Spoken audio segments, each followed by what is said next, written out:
Hello everyone, my name is Saksham Dikshit and this is my channel Pentest Diaries. Today I'd like to continue with another part of domain enumeration in which I'll try to cover subdomain enumeration and forest stuff. So before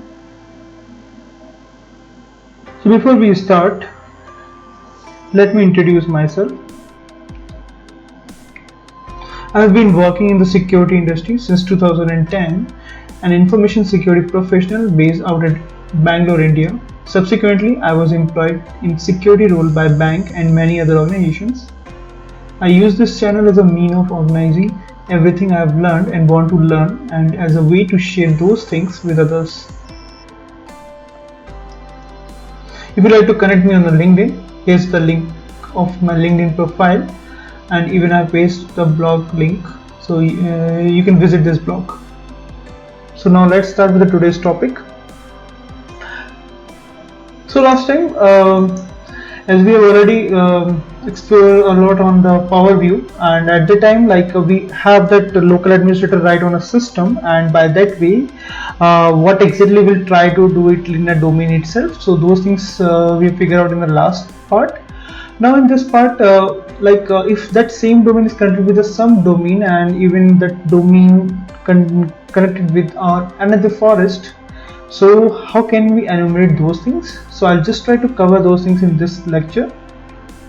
So the first thing we have to run that Power View command. So first of all we have to change the execution policy. Now the execution policy is changed.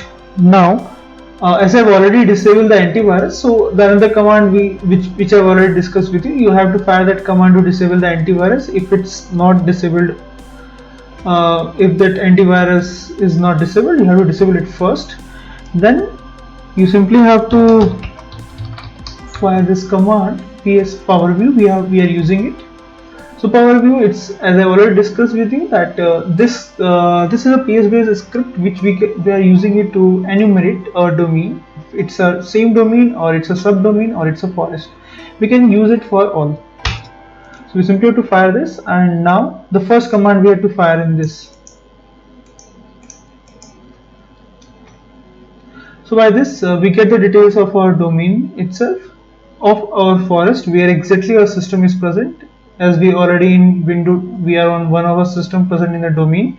So this is the details present of it. It's a root domain SID, we can get it, the name of the domain we can get it, okay, and it's a part of subdomain is also part of it. We can get the detail of it, and even we can get the host name of that what exactly that host name of the server. In case of our domain controller name is dom1, and if we're talking about the another subdomain which is connected with our domain, it's a dom2. Okay, so it's dom2.security.lab.local, that is a subdomain. Other than that, other lot of details we can get it by this command. Now we'll go for the another command.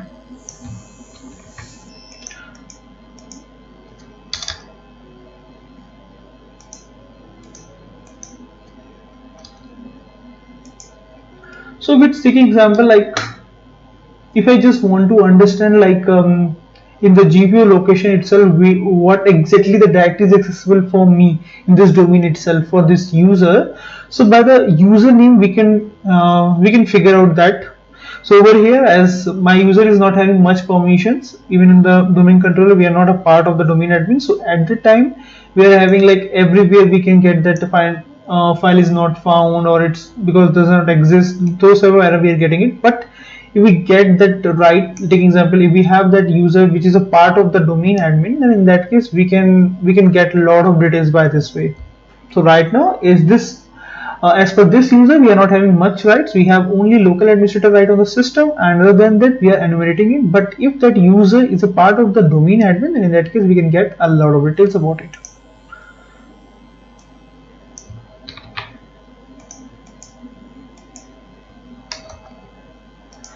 Now the next command is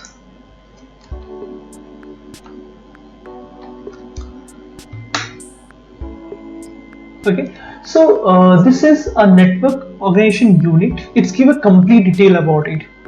Like it give a complete detail about the domain controller, what are the domain is coming under. It's similar like which we fire it like GetNet Forest, but here we get a lot of details other than that also. So a lot of details we can see it. We can get group ID also. We can get it over here. GUI object ID we can get it over here. We can use this to enumerate further. Other than that, as I have recently installed a Microsoft Exchange also, so we can get the detail of that also. Okay, and other what else details we can get it? Maybe the Microsoft Exchange only. The name is presented over there. Now we'll go for what type of ACS is present on that domain controller. So we can get that by this command. Over here, this is the command we are using it. Same account we have to define our username, and it will resolve that all the required details which we looking for it. It gives us a lot of stuffs. So I'll stop it in between of it. I will not go for the complete output, but I just want to show you that what exactly the output we can get it by this way. So these are all the details we can get it if we try to trigger it. Like we just want to understand what type of ACS is present on the domain controller for this user, so we can get these details by this way. Now we'll go for that another one. If we just want to scan the complete ACS present in the domain controller, we can fire this command and it will go on and on and on. So for this command also we have to get it close this. We will not go for the complete output. It will give a lot of details. It will not include only one user, it will include all the users. So we get the details of all the users, the groups and everything. We can get the details about it. Okay, the another thing, if we just want to check whether if we have the appropriate path of our domain controller, and if we try to, like, these are the default parts of sysvol, these are default folder present on mainly on the domain controller. So if we try to check whether it's present over there or not, the ECLs for it, so in that case we can fire this command and we can see that what type of rights is present over there. Those things we can get it by whether it's allowed over there or not. What are the users, which users having what type of rights, whether they have full rights or not. Those things we can get it by this way. Now we'll go to the next command, which is a getNet domain trust. So if we just want to know the complete trust relation, like what type of trust we have it between our domain and the subdomain, over here we are getting a detail of the subdomain itself. So we can see that it's a bidirectional trust is happening in this.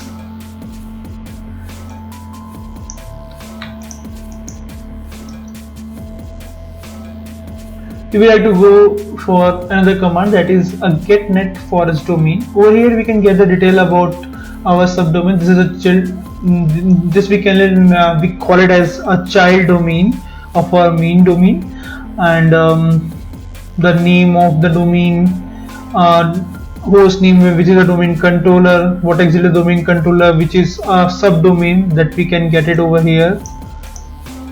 These all details about it, and what type of domain model label, it's a 7 is defined over here, and the name of the subdomain is mentioned over here.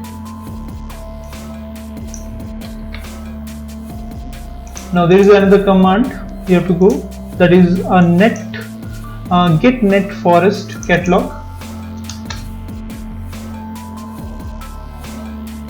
These commands are look like similar, but a lot of details you can when you seeing this output in depth, then in that case you can get a lot of details. Like over here the OS version also you can get it very easily. These details you can't get it in earlier command, so you can get those details. The IP address also you can get it very easily over here. You can see that the IP address, the name that you already get it, but the version, what exactly the operating system is running on it, you get those details. Other than that, IP address you get it, the name of the domain, those details you can get it very easily by this way. It's a type of the enumeration, so we have to collect all the stuffs in one shot. So that was the thing. My concern is we won't have to cover all the stuffs in one shot, so that we have maximum details about our target domain. This is one of the command. Like if you take example, like right now we are logging with a Shivesh. So taking example as Shivesh having in network itself, like we have two systems in our network, and one system having a privilege rights, and unfortunately Shivesh is a part of the local administrator on that system. Then in that case, like if we try to fix, like when you fire this command, we can get that output like, yeah, your user having a administrator right on this system also. So this is very feasible for us to prefer further with that when we go for PS sessions. So we can jump from our system to that system very easily, as we already have the admin rights and that system should be active. So that is a concern over here. There is another command. If we want to check the what exactly the type of rights we have it, so those things we can cover over here. We can get the details about it, but over here we are not getting it. But as we are not having much rights, but if we have the appropriate rights, so if we're running that invoke user hunter, then in that case, if that user is having the appropriate rights on any other jumping systems, then in that case we can get that output what is the type of right and which user having a feasibility on which system. But over here my user is not having any rights on any system. That was the reason I'm not getting any output. Now the another command I'll try to, there is another script other than the Power View. There is a development script. We simply have to use that script. There is few customization happen in the Power View dev. So now if I just want to understand what are the unconstrained computers are present in the network, so I can get the detail about it very easily by this way. Ignore the errors which we are getting it. These are the stuffs we can get the details. It's a lot of stuffs we can get it about it. Like basically over here, as my domain controller is a target one, as my not even a single system is running right now. But yeah, we can if it's a possibility, like we have a multiple system where is a possibility that is called as an unconstrained one, then in that case we can get that output and we can get the details also. There is a last password login, those everything we can get it over here itself.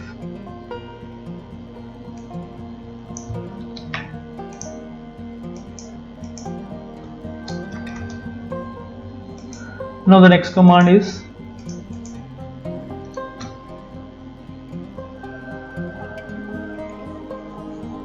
so it's you can see that this is for this user which is by default is present on the domain controller. So we can get the details about that only. Above one, it's totally for the different, it's for the DOM one, but over here we are getting the output for the KRB TGT.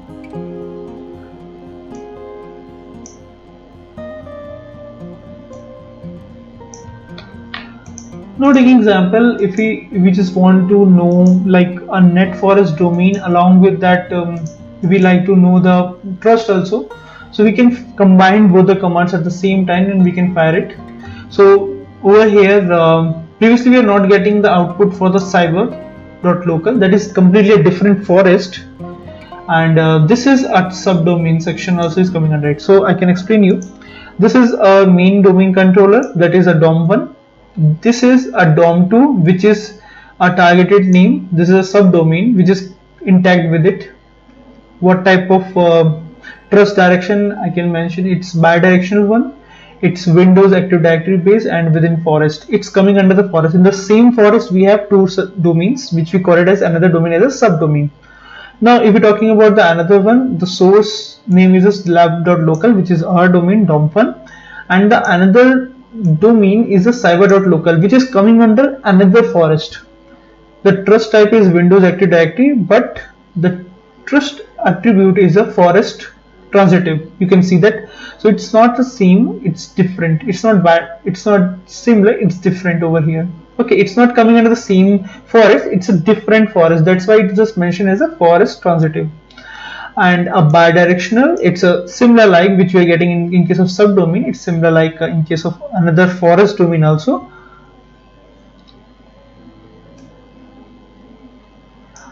Okay, now for the there is another command we have it, like if you take example like if we are not supposed to go ahead only with we don't rely only on the find local admin. So there is another the script we have it, we can use this script also. By this way, if we just want to know like whether we have the administrator right on it or not, so we can get the details by this way also. You can get the detail whether we have the right, what type of rights is present over this. So you can see that for the Shivesh, the group is a group, no. Is a domain admin, no. You can see that is it in case of dom1 administrator, enterprise group, true. Is it false? So those details we can get it, like whatever the type of details we just want to figure, like it's a domain admin, no, it's false. It's a group member, yeah, it's true. So those details we can get it by very easily. There is another command which we can use it. So taking example, like right now I tried it only for my system, which is called it as a Win10. But if we just figure out like any system having that much rights, or user having that much rights on any other system, we can try with the same command. Just put it the computer name as a target system, and in that case we can get the output appropriately, and we can get that the current user have the local administrator right on this. Over here, this is my system itself, so it's just showing it's Win10.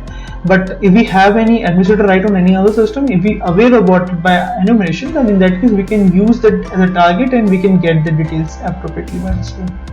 So these are the only steps I just want to cover it today. Thank you so much for joining this video. See you next time.